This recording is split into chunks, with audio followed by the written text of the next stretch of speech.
तो जितने बच्चे, शिक्षक, अभिभावक, जितने लोग यहाँ उपस्थित हैं, मैं आप लोगों को बहुत बहुत शुभकामनाएं देना चाहता हूँ और विद्यालय को भी भविष्य की बहुत सारी आशीष और शुभकामनाएं देना चाहता हूँ। और यकीन मानिए हम सभी का भी कहीं ना कहीं जो ओरिजिन होता है वो बहुत हम्बल बैकग्राउंड से ही होता है। और जितने भी ऊंचे पद पे भी पदाधिकारी बैठे हुए हैं उन लोगों ने भी कहीं ऐसी ही, जैसे आज आप लोग बैठे हुए हैं, ऐसी ही हम लोगों की भी स्टार्टिंग होती है अपने करियर की।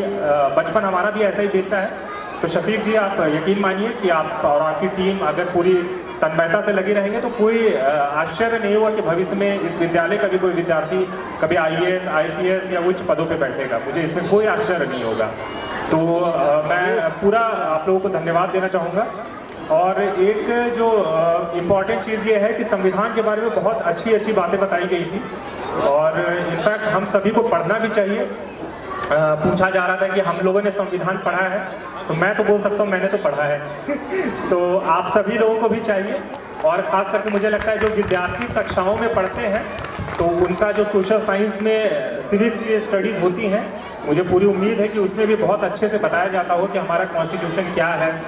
और उसमें मूल जो उसके हृदय ऑफ द कॉन्स्टिट्यूशन, आज यहाँ पे प्रेम्बल ऑफ द कॉन्स्टिट्यूशन जिसे हम लोग बोलते हैं, आज संकल्प भी यहाँ पे दोहराया गया कि हमारा राष्ट्र कैसे चलता है, हमारे राष्ट्र के बेसिक प्रिंसिपल्स क्या हैं, आपके मूल और संवैधानिक अधिकार क्या है, वो सारी बातें, जितनी भी चीज़ें हैं, अगर आप कहीं भी प्रकार से, किसी भी प्रकार से आपको कोई मदद चाहिए या किसी भी प्रकार की कोई हेल्प चाहिए तो ओरिजिन और जितने भी रूल्स गाइडलाइंस हमारे संसद में बने हों या हमारे न्यायपालिका में बने हों या हम लोग डे इन डे आउट हमारे ऑफिसेज में भी जो काम करते हैं वो कहीं ना कहीं हम लोग कोर प्रिंसिपल जो होता है संविधान का उसके आधार पे करते हैं।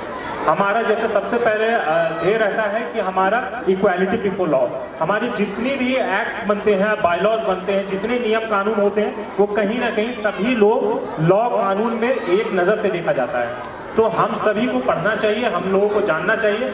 हम लोग अपने आसपास के नियमों के बारे में जानते हैं, सड़क के नियमों के बारे में जानते हैं, कचरे के बारे में बताया गया है। तो ऐसे being a citizen of this country हम लोग इस गौरवशाली देश के नागरिक हैं। हमारी ये भी जिम्मेदारी है कि हम संविधान के बारे में पढ़ें, जाने कि उसमें क्या क्या बेसिक आइडियाज़ दिए गए हैं। और ख़ास करके मैं रिक्वेस्ट करूंगा जो भी टीचर्स हैं, जब बच्चे क्लास में बैठते हैं तो उनको इन सब चीज़ों के बारे में मूल तरीके से, अच्छे तरीके से बताया जाए कि फंडामेंटल ड्यूटीज़ क्या होते हैं हमारे पास, हमारी क्या क्या मूल अधिकार है, मूल कर्तव्य क्या है।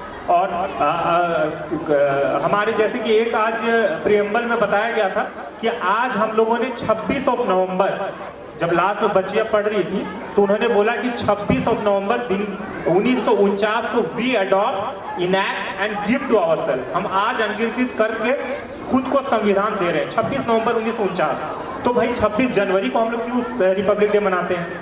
कोई बता सकता है यहाँ पर? कोई बताओ। अभी यहाँ पे बच्चियां जितनी थी सब लोगों ने बोला we adopt, enact and give to ourselves this constitution on 26 November 1949। तो 26 नवंबर को अगर उन्होंने अपने आप को, पूरे देश ने या पूरा हमारा कॉन्स्टिट्यूएंट असेंबली जो था, उस दिन सब लोगों ने अपने आप को संविधान दे दिया, तो भाई 26 जनवरी मनाने की क्या जरूरत है?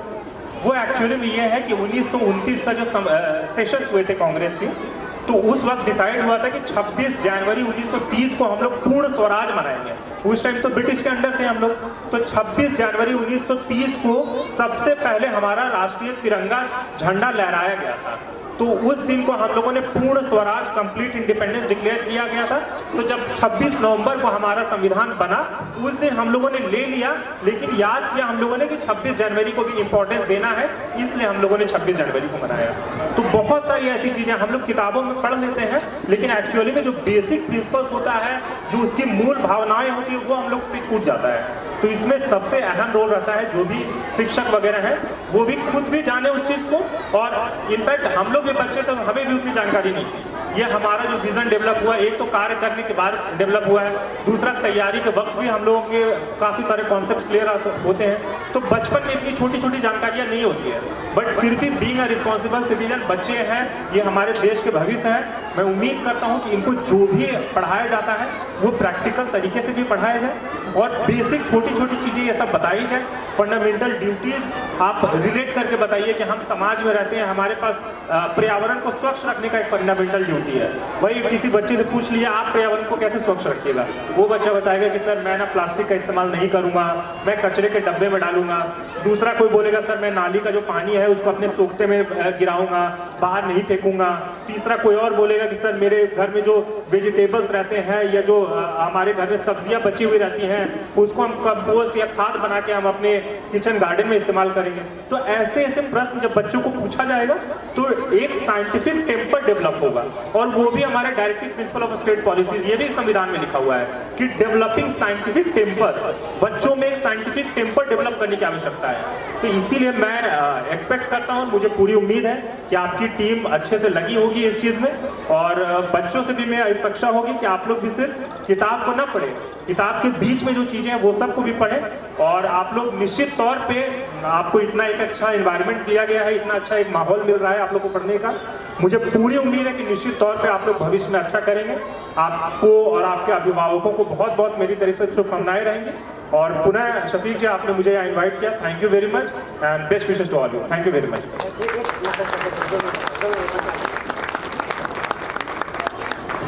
सर से रिक्वेस्ट किए हैं कि एक नाटक और देख लेंगे।